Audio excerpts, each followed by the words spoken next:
नमस्कार दोस्तों, स्वागत है आप सबका भद्रा आईएएस एकेडमी में। आज का डेट है 5 जून 2023 और डेली के करंट अफेयर्स न्यूज एनालिसिस के डिस्कशन में मैं शुभदीप आप सभी का स्वागत करता हूं। एक बहुत ही ज्यादा इंपॉर्टेंट आप सभी के लिए न्यूज है that we at Bhadra IAS academy is going to start our new batch. जी हां दोस्तों, नया बैच जो है स्टार्ट होने वाला है 26 जून 2023 से।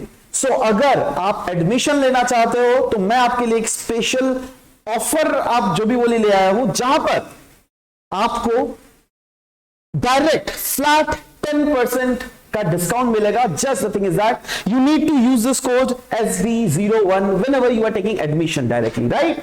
सो एनीवेज, चलिए अब सीधा हम लोग मूव करते हैं हमारे इंपॉर्टेंट करंट अफेयर्स के न्यूज के डिस्कशन में। और सबसे पहला जो इंपॉर्टेंट ये है दैट आज वर्ल्ड इन्वायरमेंट डे है। और वर्ल्ड इन्वायरमेंट डे जब भी कोई ऐसे बड़े बड़े डे सेलिब्रेट किया जाता है तो of course we need to know the topic that ये वर्ल्ड इन्वायरमेंट डे किस लिए सेलिब्रेट किया जाता है। तो यस, थीम जो 2023 का है, ऑफ कोर्स सेलिब्रेट इसलिए किया जाता है जिससे ओवरऑल हमारी इकोसिस्टम, ओवरऑल हमारी इन्वायरमेंट को सेव किया जा सके, राइट? लोगों तक एक मैसेज पहुंचाया जा सके इसके बारे में। एंड ऑफ कोर्स इस बार का जो थीम है वो है solutions to plastic pollution. So just remember the theme of 2023 celebration of World Environment Day, that is solution to plastic pollution. चलिए अब सबसे इंपॉर्टेंट आज का न्यूज जो हम लोग ऑफ कोर्स न्यूज में देख रहे हैं, ये है सेशल्स के बारे में न्यूज में था, राइट? सेशल्स के बारे में क्यों न्यूज में था? क्योंकि बोला जा रहा है 27 इयर्स के बाद यूनाइटेड स्टेट्स जो है अपनी एम्बेसी सेशल्स में फिर से ओपन कर रही है, राइट? और ये इनडायरेक्टली कहीं ना कहीं एक बहुत बड़ा जियोपॉलिटिकल संदेश देता है दुनिया को। और वो संदेश है that overall Indian Ocean region में यूएसए कहीं ना कहीं थोड़ा मोड़ा ज्यादा एग्रेसिव हो रही है in order to contain China. Yes, क्योंकि आपको पता होना चाहिए दैट चाइना कहीं ना कहीं ये एक ऐसा रीजन में है, बहुत ही ज्यादा डोमिनेंस दिखा रहा है, इसीलिए ऐसा यूएसए के द्वारा किया जा रहा है। तो सेशल्स के बारे में अगर बात करें तो सेशल्स की लोकेशन अगर देख लीजिएगा, अफ्रीका के अराउंड इस वाला ईस्टर्न वाले पार्ट में एक ग्रुप ऑफ आइलैंड्स, बहुत सारे आर्किपेलागोस है जिसमें अराउंड 115 आइलैंड्स है इस आर्किपेलागो में। और ये होम है बीचेस, कोरल रीफ्स और नेचुरल रिजर्व्स का। यही नहीं, यहां पे कुछ रेयर एनिमल स्पीशीज भी आपको देखने को मिलेंगे जिसका नाम है जायंट अल्डाबेरा टॉर्टोइज। ये वो स्पीशीज है जो क्या आपको सेशल्स में देखने को मिलेंगे ना।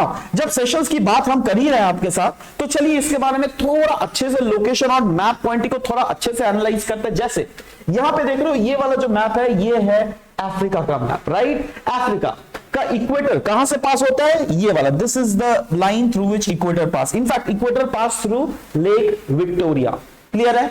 अच्छा, यही नहीं, और भी जो मेजर पैरेलल्स है जिसमें tropic of cancer, tropic of capricorn lie कर रही है, तो ये सब भी जो है ना यहीं से पास कर रही है। मतलब ये एक ऐसा कॉन्टिनेंट है दुनिया में जहां पर तीनों के तीनों मेजर पैरेलल्स, जिसमें आप ट्रॉपिक ऑफ कैंसर, इक्वेटर और ट्रॉपिक ऑफ कैप्रिकॉर्न लाई करती है, ये तीनों इस रीजन से पास कर रही है। यही नहीं, इंपॉर्टेंट जो लॉन्गिट्यूड है प्राइम मेरिडियन, जी हां दोस्तों, this is the region through which prime meridian is also passing. So you should know about all these important facts which have been discussed here so far, right? So चलिए आगे बढ़ते हैं, है ना?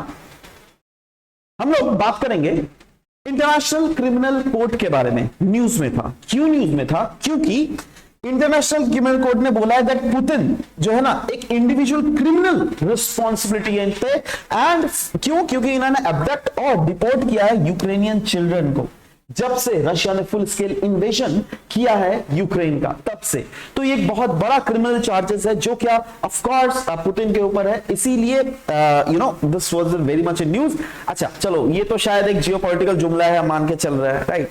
But जो इंपॉर्टेंट पार्ट है ना, वो इंपॉर्टेंट पार्ट है दैट ये जो न्यूज था ये of course international criminal court ये है क्या, ये क्यों मैं डिस्कस कर रहा हूं? क्योंकि ऐसे ही इंटरनेशनल ऑर्गेनाइजेशंस के ऊपर में पास्ट ईयर में एपीएससी ने क्वेश्चंस पूछे गए। इनफैक्ट इस 2023 को ही जो एग्जाम हुआ था ना 2023 को, उसमें भी क्वेश्चन दिए गए, इसलिए अच्छे से पढ़िएगा, हम लोग देखते हैं, राइट? जैसे इंटरनेशनल क्रिमिनल कोर्ट, इसको अगर देख लीजिएगा, स्टैब्लिश किया गया था 1998 में रोम स्टैच्यू के अंडर, राइट।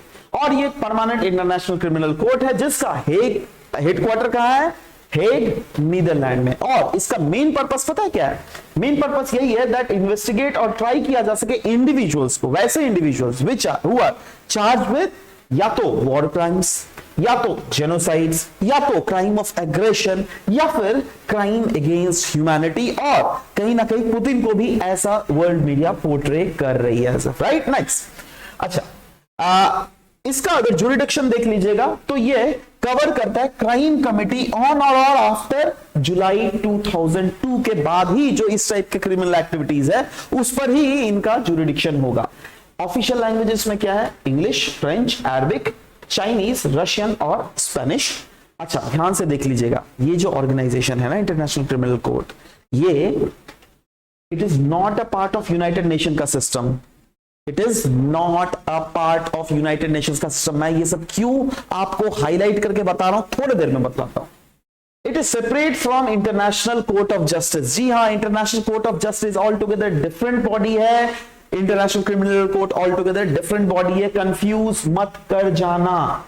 नेक्स्ट, इंडिया अगर देख लोगे इसका मेंबर नहीं है। क्यों? क्योंकि इंडिया बोल रही है दैट अरे भाई दूसरे कोर्ट के अगर अपन मेंबर हो जाएंगे तो कहीं ना कहीं हमारी जो we are sovereign country, we can not be ruled under any other courts पर से, राइट। तो इसीलिए we are out of this. Remind करना, रिमेंबर करना जब हम लोगों ने पॉइंट्स डिस्कस किए हैं, क्योंकि इन्हीं पॉइंट्स के ऊपर अभी मैं आपको क्वेश्चन दिखलाता हूं जो क्या पास्ट में इसी बार 2023 में एपीएससी में पूछा गया है। देखो एपीएससी में पूछा क्या गया था, वर्ल्ड इकोनॉमिक फोरम के रिलेटेड 4 स्टेटमेंट्स आए थे, राइट, जिसमें ये चारों स्टेटमेंट से, अब मैं ये नहीं बोल रहा हूं दैट यस ये आंसर है या कौन आंसर है, ये मैं बिल्कुल नहीं बोल रहा हूं। मैं बोल रहा हूं देखो क्वेश्चन क्या क्या पूछा था। वर्ल्ड इकोनॉमिक फोरम के बारे में जो स्टेटमेंट्स आए थे उसमें से देखो लिखा हुआ है, ये एक इंडिपेंडेंट डिपार्टमेंट है वर्ल्ड बैंक का, है ना, पॉइंट दिया हुआ है ना। अभी हम लोगों ने क्या दिया that this is not organisation of United Nations, discuss किया ना, सेम लगा आपको। चलो देखो, World Economic Forum was established in इतना, हम लोगों ने एस्टैब्लिशमेंट के बारे में डिस्कस किया। और ये नॉन प्रॉफिट फाउंडेशन है, इस हेडक्वार्टर इन जेनेवा से, मैंने हम हेडक्वार्टर के बारे में डिस्कस किया। तो हर एक इस टाइप के ऑर्गेनाइजेशंस, इनके हेडक्वार्टर के बारे में हमें कहीं ना कहीं पता होने की बहुत ही ज्यादा जरूरत है, क्योंकि these things might pop up in your paper as well, right. Next बात करते हैं हम लोग द ड्राफ्ट एयरक्राफ्ट बिल 2023 के बारे में। क्यों न्यूज में था? क्योंकि सिविल एविएशन मिनिस्ट्री ने ये इशू किया ड्राफ्ट एयरक्राफ्ट बिल, जो अभी से पहले जो बिल मतलब का एक्ट जो एग्जिस्ट कर रहा था ना, एयरक्राफ्ट एक्ट 1932 को, इसको मॉडिफाई करने का। तो सवाल होता है दैट इसका एम क्या है? इसका एम है to provide simplified approach to regulations. और कौन कौन से रेगुलेशंस? एयरक्राफ्ट के डिजाइनिंग के सेक्टर रिलेटेड रेगुलेशंस, एयरक्राफ्ट के मैन्युफैक्चरिंग रिलेटेड रेगुलेशंस, यही क्यों positions, use of operation, sale, import, export, इन सब के बारे में, जिससे मीट किया जा सके current need of civil aviation sector. In fact ये जो है ना कहीं इन लाइन है विद शिकागो कन्वेंशन। ना सवाल होता है दैट शिकागो कन्वेंशन, जब हम लोग बात कर रहे हैं तो शिकागो कन्वेंशन है क्या? Let's discuss about it a bit. तो शिकागो कन्वेंशन को हम लोग और एक अलग नाम से भी जानते हैं, बहुत समय आप देखिएगा, Convention on International Civil Aviation, इसके बारे में सुना होगा आप लोग, राइट। सो यह एक इंटरनेशनल ट्रीटी है जिसको एस्टैब्लिश कब किया गया था? 1944 को, रिमेंबर इट। और ये सेट आउट करता है core principle for international air transport and create the International Civil Aviation Organisation, जो क्या ओवरसी करती है इसकी इंप्लीमेंटेशन को। इंडिया इसका मेंबर है, याद रखिएगा इसको, राइट। आगे बढ़ता है, आगे क्वेश्चन है हम लोग लिथियम आयन बैटरी का रिसाइकलिंग टेक्नोलॉजी के बारे में। क्यों न्यूज में था? क्योंकि ministry of electronics and information technology that is मीटी जो है इंडिया में ट्रांसफर कर रही है cost effective lithium ion battery recycling technology, जो क्या पार्ट है द मिशन लाइफ अंडर, जो क्या ऑफ कोर्स प्रमोट करता है सर्कुलर इकोनॉमी। सर्कुलर इकोनॉमी मतलब रिसाइकलिंग वाले इकोनॉमी को जो प्रमोट करता है, राइट। सो यस, एम क्या है रिसाइकलिंग का? जब हम लोग लिथियम आयन बैटरी को बोल रहे हैं हाँ इसको रिसाइकलिंग करेंगे, उसके लिए मैन्युफैक्चरिंग यूनिट्स बता रहे हैं, तो या ये कहीं ना कहीं रिकवर करेगा valuable material from lithium ion batteries. आपने देखा है लिथियम आयन बैटरीज के भीतर जो जैसे हम लोग का लैपटॉप का बैटरी हो गया, बहुत मोबाइल्स के बैटरीज जो है हम लोग फेंक देते हैं, those are converted into e waste. तो कोई फायदा नहीं है उससे, बट उसको अगर रिसाइकिल करें हम लोग तो बहुत सारे वैल्यूएबल एलिमेंट्स है जो क्या उन बैटरीज में रखे जाते हैं, उनको हम लोग आराम से एक्सट्रैक्ट कर सकते हैं। तो वही बोला गया है, it will reduce the need for mining and minimising environmental impact. साथ ही साथ यह हेल्प करता है टू कंजर्व द रिसोर्सेज और प्रोमोट करता है sustainable practice in battery manufacturing. In fact India के बारे में बात अगर करें, थोड़ा बेसिक चीज जो मैं यहीं पर आप लोगों को बता देना चाहता हूं, ध्यान से सुनिएगा। इंडिया की अगर बात करें ना, इंडिया जनरेट करती है more than 50,000 tons of these lithium ion battery waste annually। ये कहता है जो क्या ग्रो किए जा रहा है बाई 40 to 80% हर साल। मतलब सोचो, एक एग्जांपल दे रहा हूं दैट इस साल, पिछले साल अगर 100 किलो ई वेस्ट जनरेट हुआ था ना, इस साल 140 से 180 किलो तक जनरेट होगा। समझ लो बात, यही है 40 to 80%। Can you imagine, this is very big man. और इसको अगर हम लोग रिसाइकिल कर ले रहे तो सोचो कितना जो है हम लोग ई वेस्ट को एक तो रोक रहे हैं और साथ ही साथ सर्कुलर इकोनॉमी में हम लोग कंट्रीब्यूशन देंगे, right. So yes, India is currently importing all of its lithium ion battery. कहां से? ऑस्ट्रेलिया से, अर्जेंटीना से। इनफैक्ट 70% जो है हमारा लिथियम आयन सेल का रिक्वायरमेंट वो चाइना और हांगकांग से होता है। तो क्या हम इसको रोक नहीं सकते हैं? बिल्कुल रोक सकते हैं, अगर इसके ऊपर प्रॉपर हम लोग पॉलिसी मेजर्स लिए जा रहे हैं, जो कि अभी स्टार्ट हुआ है। तो ऑफ कोर्स ये सब चीजें बहुत रोका जा सकता है और हम लोग का जो निर्भरता है दूसरे देशों के ऊपर वो बहुत हद तक घट जाएगा। इससे कहीं हम बोल सकते हैं दैट हाँ, आत्मनिर्भर भारत प्रमोट हो रहा है। यस, आत्मनिर्भर भारत प्रमोट हो रहा है। नेक्स्ट हम लोग बात करेंगे MH60R हेलीकॉप्टर के बारे में, क्योंकि यह न्यूज में था।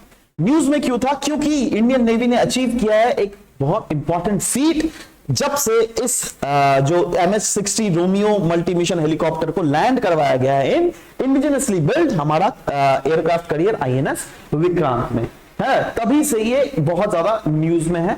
And you should just know about it that yes this is important, right. तो इसके बारे में थोड़ा अगर हम लोग देखें तो मतलब ये है क्या ऑल टुगेदर, तो देखो ये जो है ना कंसीडर किया जाता है, it is one of the most advanced maritime helicopter in world कहा जाता है अभी के लिए, राइट। अभी तक का one of the most advanced helicopter है जो क्या ऑपरेट कर सकता है फ्रीगेट से भी, डिस्ट्रॉयर से भी, क्रूजर से भी और एयरक्राफ्ट कैरियर से भी। तो बहुत ही ज्यादा इंपॉर्टेंट है और ये ऑल वेदर हेलीकॉप्टर है जिसको डेजिग्नेट किया गया to support the multiple missions, जिसमें state of the art sensors लगे हुए हैं और क्या क्या नहीं लगे हुए हैं, राइट। नेक्स्ट हम लोग बात करेंगे प्राइवेट एविएशन के ऊपर क्रैकडाउन। ये देखो टेक्निकली वर्ल्ड न्यूज है बट इसका मैं आपको एनालिसिस दूंगा ये दैट ये क्यों हमारे लिए इंपॉर्टेंट है। देखो फ्रांस ने क्या किया है दैट जो शॉर्ट हॉल डोमेस्टिक फ्लाइट्स है ना, शॉर्ट डिस्टेंसेस के लिए उन डोमेस्टिक फ्लाइट्स के ऊपर रोक लगा दिया है,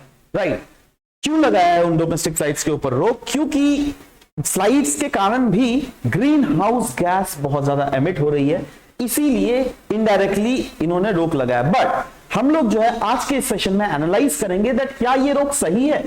पहली बात तो ये क्यों लगाया है, क्या दूसरे देश नहीं लगा सकते हैं? फ्रांस ने क्यों लगाया? देखो फ्रांस डेवलप्ड इकोनॉमी है पहली बात तो, ठीक है, so they can take any steps, उनके पास पैसों की कमी नहीं है ना। But India is not developed economy per से, right. So yes, India have to कुछ भी अगर मेजर्स ले रही है तो फूक फूक के हमको कदम रखनी पड़ेंगी। Okay perfect.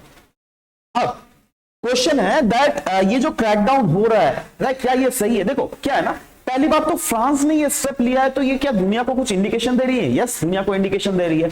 दुनिया जब कोई भी वेस्टर्न कंट्री अगर कुछ भी स्टेप्स लेती है तो कहीं ना कहीं दुनिया को ये संदेश आता है that yes the world I mean they are conscious about environment or something like that, right? तो yes, ये भी एक कॉन्शियसनेस का ये संदेश दे रहा है जो कि बिल्कुल सही है। बट कुछ सेक्टर में यहां पे प्रॉब्लमेटिक भी है, तो वही हम लोग देखेंगे दैट क्या ये किस हद तक बेनिफिशियल है। तो सबसे पहला जो पॉइंट है वो ये है, एविएशन सेक्टर अगर देख लेंगे जितना CO2 एमिशन है ना उसमें का 2% है, मतलब एविएशन से ही यह निकलता है। और ओवरऑल जो GHG एमिशन है, देखो ग्रीन हाउस गैस में सिर्फ CO2 तो नहीं है ना, सब कुछ है, वाटर वेपर भी है और बहुत सारे फ्लोरिनेटेड गैस, क्लोरिनेटेड गैसेस भी है, राइट। सब में अगर देख लोगे CO2 का जो एमिशन है वो रफली 2% है और ओवरऑल एमिशन, राइट। नाउ बोला जा रहा है ये बैन जो है ना, it will not bring substantial change in flight, I mean to fight the global warming. क्यों?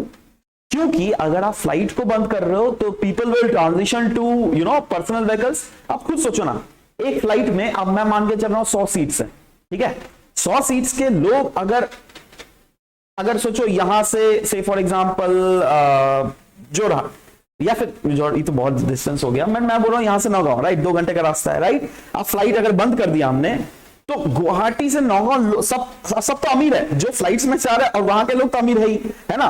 तो वो लोग क्या पर्सनल व्हीकल यूज करेंगे, राइट, मतलब अराउंड 50 पर्सनल व्हीकल जाएंगे यहां से, तो उसमें तो ओवरऑल ज्यादा ग्रीन हाउस गैस एमिशन से होंगे ना। तो ये तो नहीं सोचा उन्होंने, राइट। तो जो स्टेप्स लिया, तो एनीवे ये सब मतलब यही बोला गया, it will rather increase travel of personal vehicle, जो क्या ज्यादा पोल्यूटिंग है, वही तो लिखा है, it is more polluting. And ban on commercial planes जो अभी लगाया गया वो नहीं करके अगर जेट प्लेन्स पे बैन लगा देते हैं। जेट प्लेन में क्या होता है, एक प्लेन जाता है, एक या फिर 2 जने ही वहां पे जाता है, या फिर कुछ 3-4 जन जाता है, तो ये सब में बैन हमको लगाना चाहिए ना। जब हम लोग एयरक्राफ्ट एयर फ्यूल के रिलेटेड बात ही कर रहे हैं, तो दुनिया भर में ऐसे बहुत सारे स्कीम्स हैं जो कि आपको पता रहना चाहिए, जो क्या air fuels I mean aviation fuels से कार्बन फुटप्रिंट को घटाने के लिए, राइट। जैसे सबसे पहला CORSIA stand for carbon offsetting and reduction scheme for international aviation. इसका मेन एम क्या है, ये एड्रेस करना CO2 emission from international aviation, पहली बात। तो दूसरा है सस्टेनेबल एविएशन फ्यूल SAF। इसका क्या है, यह एक काइंड ऑफ बायोफ्यूल जनरेट करना फ्रॉम ग्रीन एनर्जीज, राइट, जिससे जो अभी जो कन्वेंशनल फ्यूल्स एनर्जी हम लोग यूज करते हैं वो जिससे ना यूज करे, और ऑफ कोर्स कार्बन फुटप्रिंट भी कम से कम हो, राइट। नेक्स्ट हम लोग बात करेंगे स्ट्रेटेजिक पेट्रोलियम रिजर्व्स के बारे में। नाउ ध्यान से समझने की कोशिश करना, स्ट्रेटेजिक पेट्रोलियम रिजर्व जो था ना, वो इसलिए न्यूज में था क्योंकि government on engineering consultancy firm जो जिसका नाम है इंजीनियर्स इंडिया लिमिटेड, उनको स्टडी कर रही है प्रोस्पेक्ट्स एंड फिजिबिलिटी, जिससे डेवलप किया जाए salt cavern Benz strategic oil reserve. आपने सुना है स्ट्रेटेजिक ऑयल रिजर्व होता क्या है, पहले तो वो डिस्कस कर लेते हैं। आप सोचो, देखो ऑयल, हमारी देश की इकोनॉमी जो है ऑयल के ऊपर बहुत ज्यादा निर्भर है, क्लियर है। चलो अब सोचो, कल को बाई चांस सऊदी और ईरान के बीच में लड़ाई हो गया, तो ऑयल आना तो कट ऑफ है ना। बाई चांस रशिया से भी कुछ पंगा हो गया, सोचो बाई चांस, तो ऑयल तो कट ऑफ, हमारी इकोनॉमी तो ठप करके गिर जाएगी, 2 दिन में गिर जाएगी, गिरेगी क्या नहीं। इसीलिए हम लोग को क्या होता है, हर एक देश क्या करता है, अपना देश में एक स्ट्रेटेजिक ऑयल रिजर्व्स रखता है। मतलब कुछ रिजर्व, जैसे हर रोज आप घर में दुकान पर नहीं जाते हो ना चावल खरीदने के लिए, दाल खरीदने के लिए, एक आपका बक्सा में रख देते हो ना बहुत दिन का चावल दाल, 10-15 दिन का, उससे क्या होता है दैट 10-15 दिन उसी से निकाल के थोड़ा थोड़ा खाओगे, राइट। सो वैसे ही कुछ स्ट्रेटेजिक ऑयल रिजर्व्स है जहां पर हम लोग 9 दिन का हमारे देश में जितना कैपेसिटी है ना, वो है 9 दिन का स्ट्रेटेजिक ऑयल रिजर्व है। इसका मतलब क्या है दैट अगर बाई चांस कुछ अनफॉर्चुनेट सर्कमस्टांसेस आ भी जाए तो 9 दिन तक तो हम लोग केपेबल होंगे दैट हमारे देश में मतलब कोई टेंशन नहीं होगा, ऑयल मिलता रहेगा सबको 9 दिन तक, बट 9 दिन के बाद तक नहीं मिलेगा।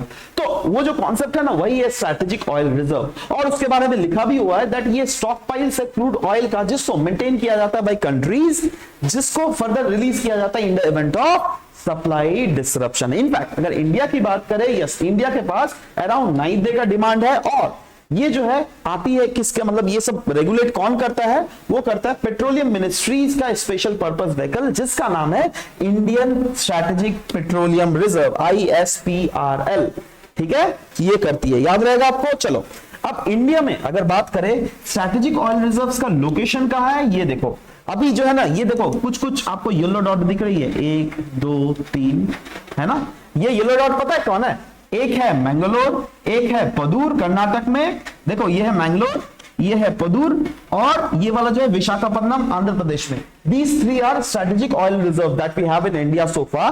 और भी 2 स्ट्रेटेजिक ऑयल रिजर्व बन रहे हैं, एक बनेगा उड़ीसा के चांदीखोल में, और दूसरा पदूर वाला ही जो है ना, ये ही थोड़ा एक्सपेंसिव किया जा रहा है, ठीक है। तो ओवरऑल जो है हमारे पास अभी 3 है और 2 और भी बन रहे हैं, 5। जिससे कैपेसिटी को और भी फर्दर इंप्रूव किया जा सकता है, राइट। और ये जो अभी जो एग्जिस्ट कर रहा है ना, एग्जिस्टिंग जो है वो है रॉक केवर्ड स्ट्रेटेजिक ऑयल रिजर्व। अभी बात क्या की जा रहा था क्वेश्चन में, हम लोगों ने पहले क्या देखा था, सॉल्ट केवर्ड। अभी क्या है हमारे देश में, हमारे देश में रॉक केवर्ड है। अब रॉक केवर्ड मतलब अंडरग्राउंड रॉक को ही माइनिंग करके एक आपको स्टोरेज हम लोग बना रहे हैं। और दूसरा है सॉल्ट केवर्ड। सॉल्ट केवर्ड क्या होता है ना, ये बेसिकली राजस्थान वाले साइड में देखने को मिलता है, ध्यान देखना, दिमाग में फिट करके रखो, राजस्थान वाले साइड में, ठीक है। और राजस्थान क्योंकि वहां पे सॉल्ट वाला रीजन ज्यादा है ना, तो इसीलिए बेसिक डिफरेंस अगर बात बोले तो yes, it require expensive mining of rocks, अगर ये हम लोग बनाते हैं। बट अभी जो प्रोस्पेक्ट्स देखा जा रहा है ना इन सॉइल केवर्ड, सॉइल केवर्ड क्या होता है, इसको डेवलप किया जाता है बाय द प्रोसेस जिसको कहते हैं सॉल्यूशन माइनिंग, जिसमें क्या होता है आप इसके भीतर वाटर को पंप करोगे तो यहां पर जो सॉल्ट है ना वो पिघल जाएंगे, राइट। और वो अल्टीमेटली वो जो सॉइल ब्राइन बनता है उसको आप बाद में पुश करके निकाल दो, है ना। तो उसके बाद हम इस वाले रीजन में आराम से हम तेल को स्टोरेज किया जाए। तो इसका जो है अभी तक प्रोस्पेक्ट सिर्फ सोचा गया है, ठीक है, ध्यान देकर सुनना, सोचा गया, बनाया नहीं गया है। अभी तक बना कौन सा हुआ है, ये रॉक कैवर्न्स ही बने हुए, रॉक के केव्स, है ना। बट सॉल्ट के केव्स, इसको जस्ट प्रोस्पेक्ट्स निकाला जा रहा है क्योंकि ये ज्यादा महंगा है, ये ज्यादा सस्ता है, ये ज्यादा इसको ड्रिल करने के लिए बहुत ज्यादा पैसे खर्च होते हैं, ये रिस्पेक्टिवली उतना ज्यादा मेंटेनेंस भी रिक्वायर नहीं करता। इसके यही जस्ट डिफरेंशिएशंस दिया गया था, उतना भीतर में हम लोग को घुसना भी नहीं है। एनीवेज नेक्स्ट हम लोग जो बात करने वाले दोस्तों, ये हम लोग बात करेंगे DABS, that is diet and biomarker survey.